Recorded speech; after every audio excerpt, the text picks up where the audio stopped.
എല്ലാവർക്കും നമസ്കാരം. നമ്മുടെ ഒരു പുതിയ വീഡിയോയിലേക്ക് എല്ലാവർക്കും സ്വാഗതം. നമ്മുടെ ജോണിയേട്ടൻ ചങ്ങരംകുളത്ത് 28 വർഷമായി ലോട്ടറി കച്ചവടം ചെയ്യുന്ന ആളാണ് ജോണിയേട്ടൻ. അപ്പോൾ ജോണിയേട്ടനായിട്ട് നമുക്ക് കൂടുതൽ വിശദമായ കാര്യങ്ങൾ ഒരുപാട് അറിയാനുണ്ട്. നമുക്ക് ജോണിയേട്ടനോട് തന്നെ കാര്യങ്ങളൊക്കെ ഒന്ന് അന്വേഷിച്ച് നോക്കാം. എത്ര വർഷമായി ലോട്ടറി കച്ചവടം തുടങ്ങി? ഞാൻ 84 തുടങ്ങിയ ലോട്ടറി കച്ചവടം. അതുവരെ അന്ന് 2 രൂപയുടെ ടിക്കറ്റാണ് കേരള. അന്ന് തൊട്ട് തുടങ്ങിയുള്ള കച്ചവടമാണ്.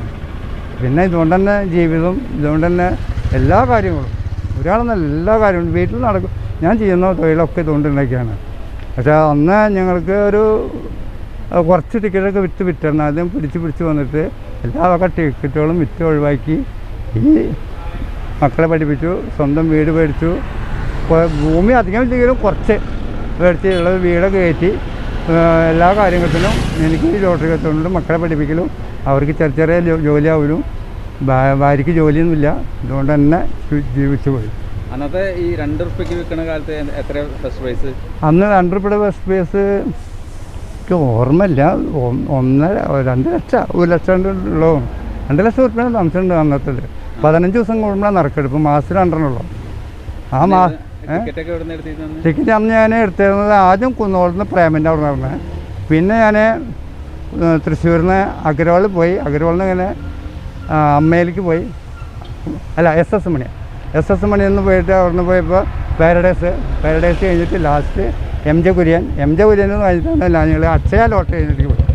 അക്ഷയ ലോട്ടറി കഴിഞ്ഞിട്ട് പോയി. പിന്നെ കൊറോണ ഒക്കെ പിടിച്ചു. അതിനുശേഷം പിന്നെ അങ്ങോട്ട് പോകാറില്ല. പിന്നെ ചങ്ങരകുളത്ത് നിന്നായി. അതിന് മുമ്പ് ചങ്ങരകുളത്ത് നിന്ന് എടുത്തതിന് ശേഷം SR പിള്ള, ബാബു, ദേവി അങ്ങനെയുള്ള പിടികളൊക്കെ എടുത്തിട്ട് വിറ്റ് തുടങ്ങും. പിന്നെ ഇപ്പോൾ ബമ്പർ സമ്മാനം അന്ന് 2 രൂപ 3 രൂപയ്ക്ക് 25 ലക്ഷമാണ് ബമ്പർ സമ്മാനം കേരള ഓണ ബമ്പർ. ആ, പിന്നെ അത് 7 സീരിയൽ 6 സീരിയലായിട്ടുണ്ടാവും. ഇപ്പോൾ ആ സാധനം പോയിട്ട് ഇപ്പോൾ അത് 300ഉം 200ഉം 100ഒക്കെ ആയിട്ടുണ്ട്. ഒരു അവസരത്തിൽ 50 ലക്ഷത്തിൻ്റെ 20 രൂപ ടിക്കറ്റ്.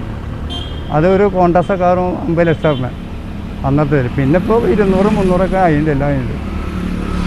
പിന്നെ എങ്ങനെ ജീവിച്ച് പോകണു, വേറെ ഒന്നുമില്ല. പ്രൈസ് അടിക്കുന്ന വെച്ചാൽ കേരളയിൽ 2 രൂപ ടിക്കറ്റിലാണ് 25 ലക്ഷം 25,000 രൂപ വീണത്.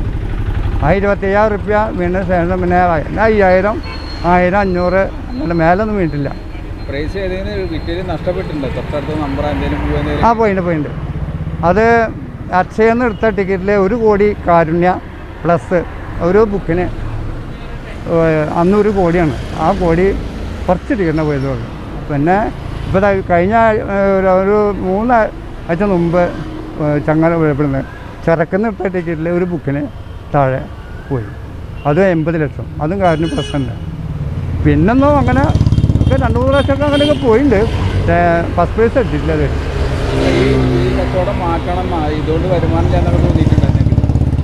ഇല്ല. ഇതുകൊണ്ട് തന്നെ മുന്നോട്ട് പോകുന്നുള്ള ദാരിദ്ര്യത്തിൽ ഇത് നടന്നുകൊണ്ടിരിക്കണേ. മക്കളൊക്കെ നല്ല നിലയിലെത്തി. ആ, മക്കൾ മൂത്ത മോള് പഠിപ്പിച്ച് ഇപ്പോൾ ജർമ്മനിയിലേക്ക് കയറിയിട്ടുണ്ട്. 2 പ്രാവശ്യം പോയി വന്നു. 3ാമത്തെ കൊറോണയിൽ 1 കൊല്ലം വീട്ടിലിരുന്നു. എന്നിട്ട് ഞങ്ങൾ ഇതിൽ തന്നെ പിടിച്ച് നിന്നു. 2 ആൺകുട്ടികൾ. ഒരാൾ വേഗാട് കമ്പനിയിൽ ജോലിയുണ്ട്. ഭാര്യയ്ക്ക് ജോലിയൊന്നുമില്ല. അങ്ങനെ പോയിക്കൊണ്ടിരിക്കുന്നുണ്ട്. ഈ ലോട്ടറി തന്നെയാണ് നമ്മുടെ ഏറ്റവും വലുത്. ഈ ലോട്ടറി കൊണ്ട് തന്നെ ഞങ്ങൾ മുന്നോട്ട് പോകണത്. 28 വർഷം. ഇങ്ങനെ ലോട്ടറി കച്ചവടം ചെയ്ത് 28 വർഷം ഇങ്ങനെ ആരെങ്കിലും ഉണ്ടോ അറിവിൽ? എനിക്ക് അറിയില്ല. എന്ന് വെച്ചാൽ കൂടുതൽ ഇപ്പോൾ അന്ന് കൂടുമ്പോൾ ഞങ്ങൾ ആർക്കും മുഹമ്മദും ഇവരൊക്കെ ഉണ്ട്. പക്ഷേ ഇപ്പോൾ അവരുണ്ടോ എനിക്കറിയില്ല. പക്ഷെ ഞാൻ ഈ ചുറ്റുപാടിലിപ്പോൾ അങ്ങനെ എൻ്റെ കീഴിലുള്ള MA ജോയി, അതുപോലെ ഞാൻ തുടങ്ങിയ ശേഷമാണ് MA ജോയൊക്കെ തുടങ്ങിയിട്ടുണ്ടായിരുന്നത്. അതുപോലെ ഇവിടെ കുറേ ആൾക്കാരൊക്കെ തുടങ്ങിയത് ഞാൻ. പക്ഷെ അവരുണ്ട്. പക്ഷേ പിന്നെ ഇത് ചങ്ങരകുളത്ത് ഞാൻ തുടങ്ങിയ ശേഷമുള്ള എല്ലാവരും തുടങ്ങിയിട്ടുള്ളത്. ചങ്ങരകുളത്ത് ഞാൻ ഈ 84 കിടന്നതന്നെ അവിടെ. പിന്നെ കഴിഞ്ഞ ഈ കൊറോണയ്ക്ക് ശേഷമാണ് ഇപ്പോൾ ഞാൻ നാട്ടിലേക്ക് എത്തിയിട്ടുള്ളൂ. അപ്പോൾ ഡോക്ടർ പറഞ്ഞ നാട്ടിൽ നിന്ന് അധികം നടക്കണ്ട, പക്ഷേ ശരീരം കുഴഞ്ഞുകൊണ്ട് അങ്ങനെ പോയപ്പോൾ പോക്ക് നിർത്തി. അങ്ങനെയാണ് പഴഞ്ഞി സെൻറ്ററിൽ ഒരു പമ്പിൻ്റെ അവിടെ ഇവിടെ ഇരുന്നത്. വല്ലാണ്ട് കുഴപ്പമില്ലാണ്ട് ജീവിച്ചു പോകുന്നുണ്ട്. കുഴപ്പമില്ല. പിന്നെ ചിലർ ചോദിക്കാം എന്തൊക്കെ ഇങ്ങനെ സുഖമായിട്ട് ജീവിച്ച് പോവാം. പക്ഷേ നമ്മളതിനനുസരിച്ച് നിൽക്കണം. ഇത് വില കുറച്ച് നോക്കുന്നുണ്ട്, അതിൽ പറ്റില്ല. നമ്മളെ കുറച്ച് നിന്നിട്ട് ജീവിച്ച് പോവാം, വേറെ കുഴപ്പമൊന്നുമില്ല. യൂട്യൂബ് ചാനൽ നിങ്ങൾക്ക് ഇഷ്ടപ്പെട്ട ദയവായിട്ട് സബ്സ്ക്രൈബ് ചെയ്യുക. അതോടൊപ്പം ഫേസ്ബുക്കിൽ നിന്നാണ് കാണുന്നതെങ്കിൽ ദയവായിട്ട് ലൈക്ക് ചെയ്യുക.